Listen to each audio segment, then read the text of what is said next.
Welcome back to the channel, guys. Today we are going to unveil my way too early big board for this year's draft. I'm going to be cutting this up into little pieces. So I'm going to be showing you guys my quarterback rankings, then my wide receiver rankings, etc., etc. You know the drill. But today I'm just going to show you my first 32 picks. So I'm just going to quickly go over what I think are first round prospects in this draft. And I know, crazy, no virtual background this time. I normally film on Zoom just because like I can do a virtual background because my recording studio changes from time to time and it's just kind of nice. But I felt like this video didn't really need it, and maybe you guys wanted a little bit higher quality of a video. Also, when it comes to mock drafts, the size of the camera, because this is as small as it can get, is like it gets a little bit too in the way. So I'd rather just have a smaller camera since you guys are coming to watch the content, not really me per se. But without further ado, let's kick this off. This is going to be an extremely controversial top 32, and it's not going to be like everybody else's board. I know that. So I know you guys are going to go off on me within the first 4 picks. I can guarantee you. As you guys can see, you might even go off on me with the first pick. So regardless, let's kick this off. I want you guys to drop a like, comment, subscribe. New content coming out every single day. This is gonna interrupt the each team 7 round mock, which is way too early. So if you guys are still thinking, oh, is he not gonna do that anymore? No, I am.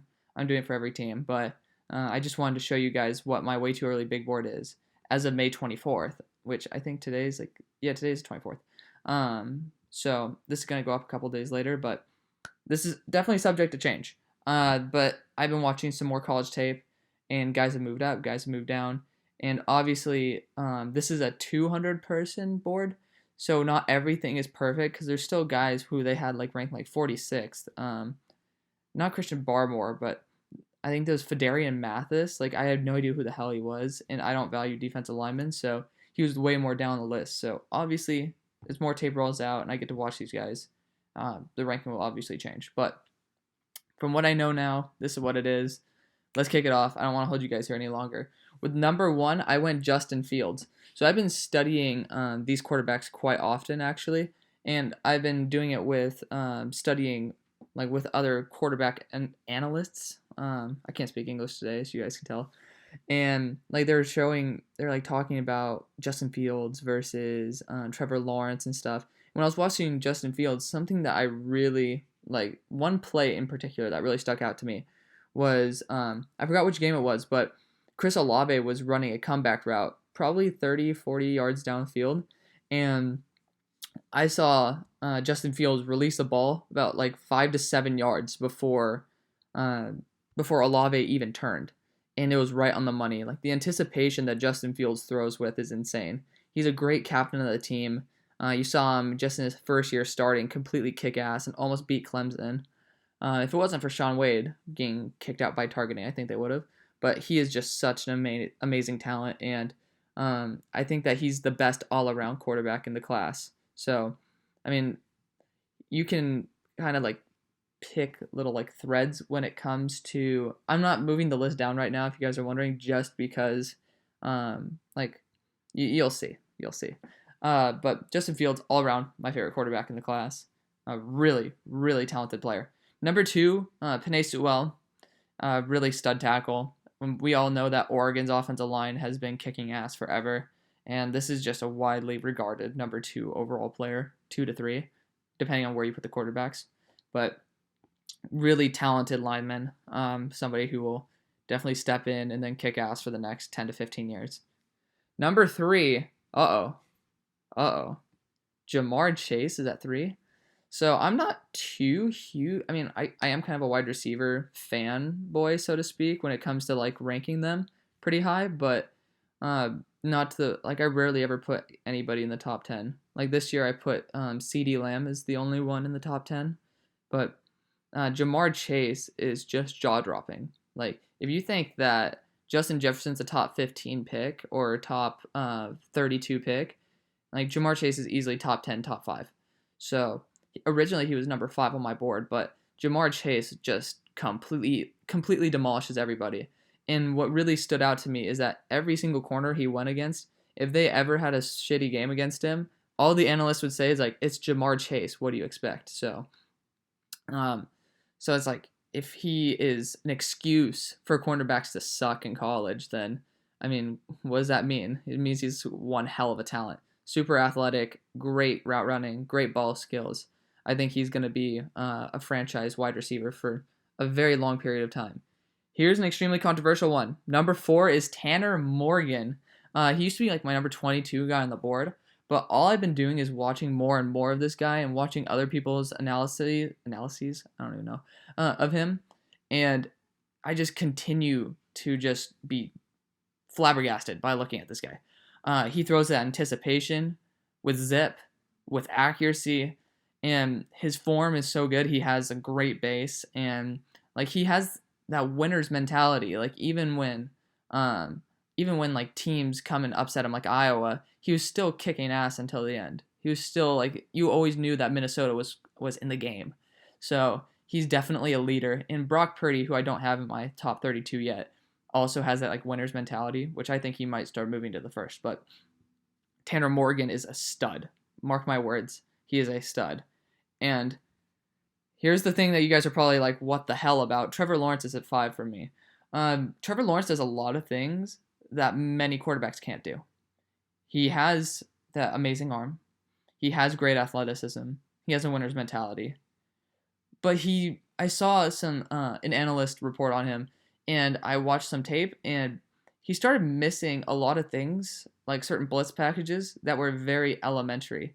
And even if you can do certain things that other people can't, if you can't do the basics right, that kind of concerns me. So for me, that's what originally put Justin Fields ahead. And then I watched Tanner Morgan, and he's just amazing. But Trevor Lawrence, still a stud. Definitely, if he's at number 1, I don't complain. I don't complain at all. I just think there's some red flags with him. I don't see as much anticipation as I thought I would. So it's much more see a route open, throw it. And the other 2 guys in front of him just have that anticipatory mindset on them. They have a really good noggin, so to speak.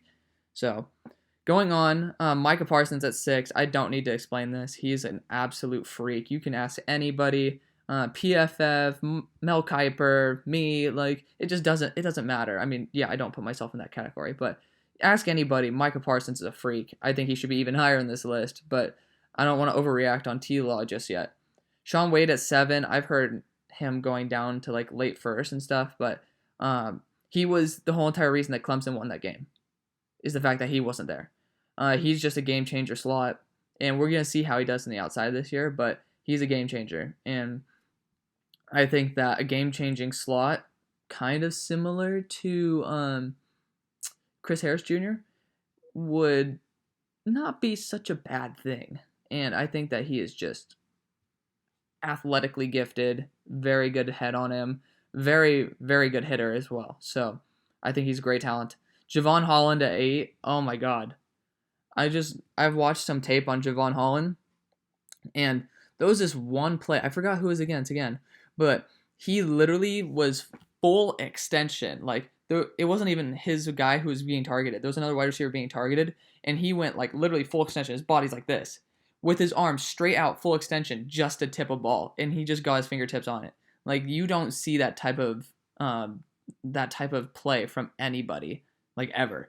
And he plays boundary corner, too, and slot corner. He plays everything. He's really good at coverage. He can work a little bit in the run game, but man, is he fun to watch. Really talented player, very fast. And the fact that he can survive one-on-ones easily, that says something. Number 9, I have Creed Humphrey, just really, really solid interior offensive lineman. Very consistent, and he just locks everything down. I don't really need to explain anymore. Just really good all around. Number 10, Kyle Pitts. I guess I'm not the only one who was really, really in love with Kyle Pitts. Before this draft, I was like, man, I would take Kyle Pitts over any of these guys, but I don't think that everybody else would think that way. No, it's a consensus around the drafting community that Kyle Pitts is head and shoulders above everybody else. He is 6'4", 240 pounds, and he just moves differently. He just uses his body insanely well. So cheers to Kyle Pitts because he does a great job and he is so fun to watch. So fun to watch. He is a monster, monster. Yeah, I think that he easily should be a top 10 talent in this class.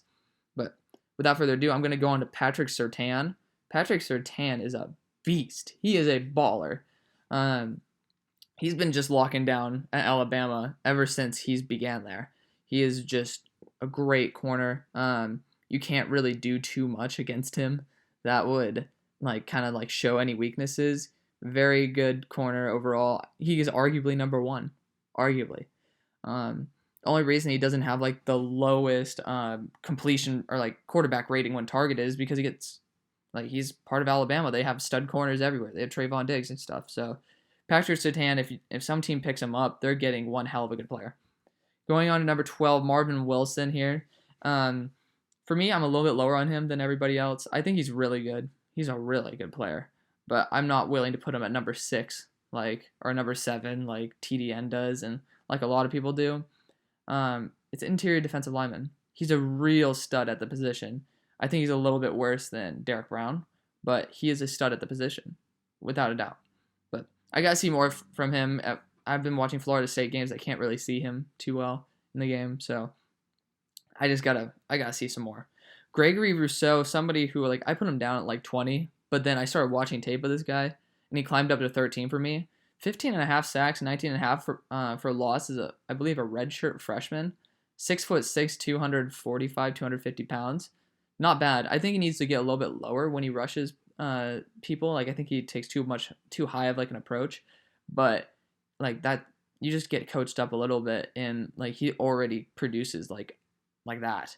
And he's right now going to be, I think, my number 44 player, Quincy Roche. He's pairing up with him, who's coming from, I believe, Temple. And they're gonna create one of the most amazing pass rushes that we've ever seen in college. So keep your eyes out for that, because that is gonna be quite a fun thing to watch. Dylan Moses here at 14. He has the talent to be top 5, but injury prone. So unfortunately, can't really do that towards ACL. And I don't think he's as good as not Kyle Pitts, but as Micah Parsons. I don't think he's as much of a game changer. Dylan Moses is an amazing linebacker, don't get me wrong, but he is not the game changer in the way that Micah Parsons is. Going to 15, Walker Little out of Stanford. I mean, this guy has been taunted at being a first-round prospect forever. So just really solid offensive tackle. There's no real need to explain here. Really good player. 16, Trey Smith. I mean, it's just kind of hard to talk about offensive linemen in general, but just really solid overall. People have him at the late first. I think that he's been extremely consistent his entire career. And, I mean, he's on Tennessee, so it's his quarterback hasn't helped him out at all. Because, Tom Brady helps out his offensive lineman by having such a short release time and stuff. Or, time to throw. So, I mean, he's had Garantano back there, and I don't even know who else is back there. I'm a Tennessee Volunteers fan, too. I really like him. I love Josh Kelly, that's why. Or John Kelly, not Josh Kelly. But, I mean, Trey Smith has just been doing a very good job there, and I think that he's a little bit underrated. 17, Devontae Smith. I've heard, top 10 hype about this guy. Really solid talent. I heard he was going to go in the 3rd round this year. I was like, hell no, he's first-round prospect easy. But after seeing all the other talent in this draft, it kind of pushed him down. He's just too light. I think he was 175 last year at 6'1". A little bit worrisome. But put some meat on his frame. He is really good at route running, really good after the catch. Touchdown machine. No real need to explain any more than that. Really good player. This draft's pretty stacked at the top. 18, I have Travis Etienne. Again, a top 10 talent, but running back is just there's not enough use for it in the NFL anymore. And Travis Etienne is just a game changer. I really have tried to not like what I see from Travis Etienne. And he always just comes back and does crazy things. He has one of the highest, if not the highest, break tackle percentage per rush or per touch ever. It was something 50% he breaks a tackle or something. I'm wow, damn. But he's super fast, one of the fastest players in college football. Has really good vision. His offensive line isn't even that amazing. It's not like Clemson guards are going number 5 overall like a Notre Dame guard would. So He's making a lot out of, not a little, but a lot less than what some other running backs have. So cheers to Travis Etienne. Really great talent. 19, Pat Freiermuth. I thought I was alone on thinking that Pat Freiermuth was a number 2 until I saw PFF who thought that way. Pat Freiermuth is an animal. It was in their championship bowl game, and I believe was it against Memphis? I think so. He just completely lowered his shoulder and completely destroyed a DB, and it was awe-inspiring to like just see a man of that size just completely demolish somebody, and it got me like feeling as if it's like a Gronk. Just he catches very well. He's very smooth.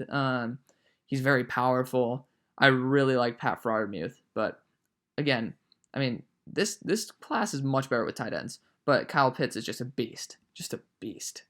20, Samuel Cosmi. I've heard that he should be higher than this. I haven't watched enough of him.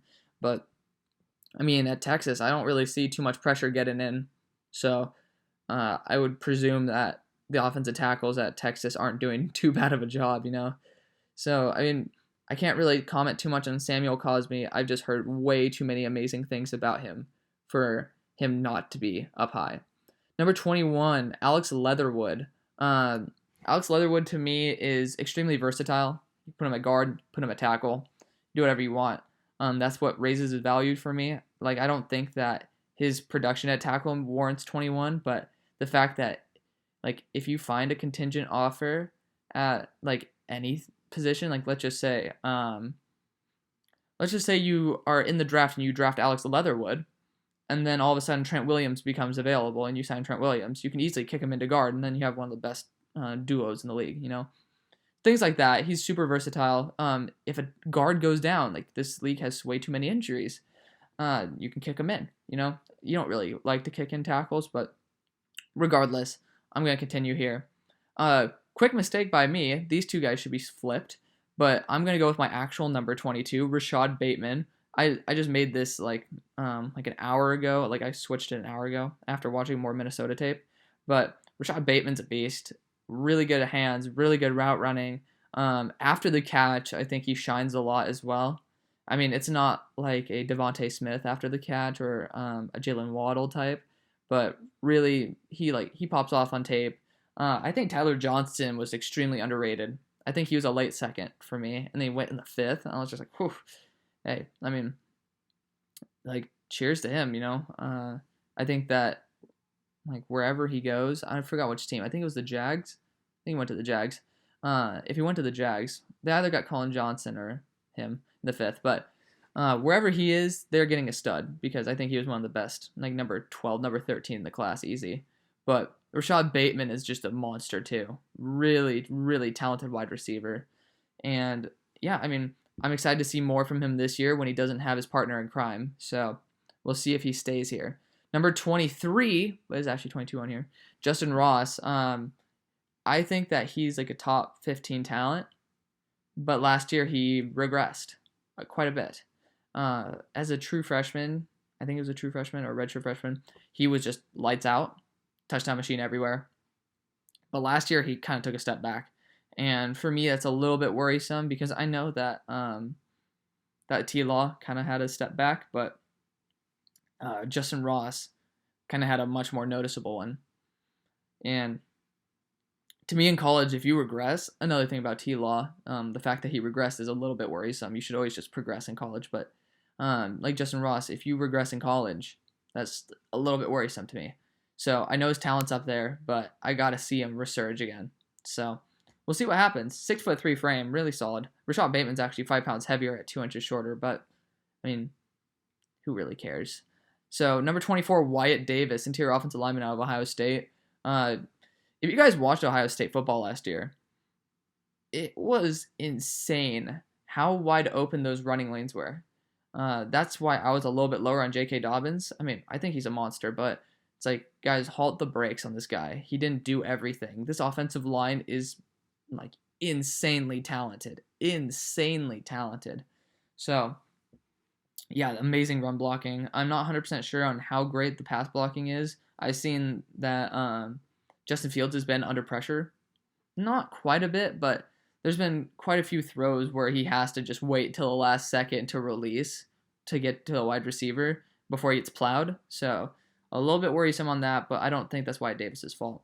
Regardless, number 25, Jalen Waddle. A lot of people probably think he should be higher, but I mean, really, he's really good. I think he was the worst out of Judy, and then Ruggs, and then Devontae Smith, and then him. I think he was the worst. I put him as like top 25 when I first saw him. So here you go, 25. Like Alabama. I don't get how they have such stud wide receivers, but I need to see how he plays this year. I really do. He just lost two of the guys who attract the most attention. So without further ado, I'm going to continue. So yeah, like a lot of these guys are like, we got to see what the hell they're going to do this year, and that's why it's way too early big board. But 26, Paulson Adebo, he's been hinted at being a first-round cornerback forever, and his offense didn't help him last year. KJ Costello, which I'm lower on than TDN is, and also like PFF, he really, I mean, he was injured last year quite a bit, but the offense just did not help him at all. And if you're on defense the entire time, of course you're not going to look as good. So Paulson Adebo, I think he's a really talented corner. We've been hearing first round hype for a couple of years now. So I think that he's been living up to it. And yeah, I mean, not much else to explain. Solid frame, good coverage skills. 27, Xavier Thomas, or Xavier, yeah, it's Xavier. Really fast. Like, the production doesn't match. Like, he got the same amount of pressures on 96 more snaps. So, like, he kind of regressed, but athletically, it's there. It's definitely there. And I'm really excited to see if he either takes a step forward, and if he does, then obviously he'll probably move up on this list because, I mean, an edge with those athletic talents, holy shit. But if he regresses, he's falling hard because, like, you can't just get in there with all this hype and then not produce. And just if you continue to regress, it's like you've got to progress in college, especially as an edge. You're going to be going up against a lot harder talent in the NFL than you are in the ACC. So Xavier Thomas, I'm excited to see. He has the tools, but regardless, we got to continue. I'm not going to hold you guys here for too much longer. Carlos Basham Jr., need to watch more tape on this guy, to be honest, but heard some good things. You know, he's a very talented edge player, and I mean, I think he has the athletic skill set, but again, I gotta watch more tape on him. I can't really make an in-depth analysis, in quotes, of this guy. So, continuing, number 29, Charles Snowden out of Virginia. Man. Let me click on this guy's profile really quick and show you what's up. 6'7". Athletic. Good coverage skills. Okay, so what? I think one of his issues was that sometimes it gets a little bit eaten up in the run game. Just teach the man how to frickin' engage with a block, you know? Like, he has so much skill. And, I mean, if you need to, you could, I mean, I wouldn't move him to safety at 6'7", but, I mean, regardless, he's just super, like, the fact that you have all that given talent, including the coverage skills, and he, in quotes, makes the most use of his length. At 6'7", that is scary. That is scary. And if the NFL, like the TDN ranked him 50th, like this guy is way too much upside to let go. Like to let pass the first round. Way too much upside. So I hope the best for Charles Snowden this year. I'm really excited. I hope to God he just completely balls out. If he balls out and it just does even better than he did last year and shows that he can deal with the run game and stuff, I could see him moving up past Dylan Moses. Like, just that frame is insane, and having the coverage ability is just beautiful. So, number 30, Trey Lance. I think he will probably possibly move up the list as I watch more games of him. 42 touchdowns, 0 interceptions. Like, not bad. In leading North Dakota State, of course, to a championship, as they always do. But, I mean, he's kind of a commander of the team. I watched some tape on this guy, and I'm not sold on him yet. A lot of it is schemed open stuff. And he missed a hot route, which is like, that's the term when there's like a blitz coming in, there's a guy wide open. He's missed a couple of throws where it's like, yo, you should really throw that ball. You should know to throw that ball. But my eyes are still open on this guy. I'm definitely not gonna shun away. I think has the ability for a first round talent, and I think he's gonna succeed. I think he's gonna do a very good job. And I mean, he's in FCS, so he should definitely do a very good job. 31, Jamie Newman. Here's the thing. This is a guy, as the dog likes to shake in the background. This is a guy that I need to watch way more tape on because I watched Wake Forest versus Clemson, and he looked like a fish out of water. So this will be updated later on. But lastly, because I'm not going to reveal anything else, Caleb Farley out of Virginia Tech. He was originally my number 99 guy until I looked at how he produced last season. 26 passer rating when targeted. This guy should have come out for the draft this year, and he would have been easily a top 5 corner. Insane. 6'2" frame. Like, my God. So, excited to see how this guy does this year. I hope he does even better. He could easily surpass Paulson Adebo if he wants to. So, that is the video, guys. Let me know what you guys think. Obviously, that top 5 is a little bit sketchy. I can probably, I can sense it. So I want to thank you guys so much for watching. Please drop that like, comment, subscribe. We just hit 25 subscribers, and it sounds like not that much, but it means so much, honestly. And I'm not saying that just to be like, oh, that's so nice. No, that's really cool. So thank you guys. It means a lot. So I'm not gonna hold you here any longer, but now the goal is to get to 30, then 40, then 50, and then so on. But let's keep working. Let me know if you guys like this rather than, because it's going to be higher quality too since I'm doing QuickTime rather than Zoom. But let me know if you guys want to see more like this. Obviously, I can't be in this studio all the time, but I'm not going to hold you here any longer. Thanks again. I'll see you on the far side. Peace.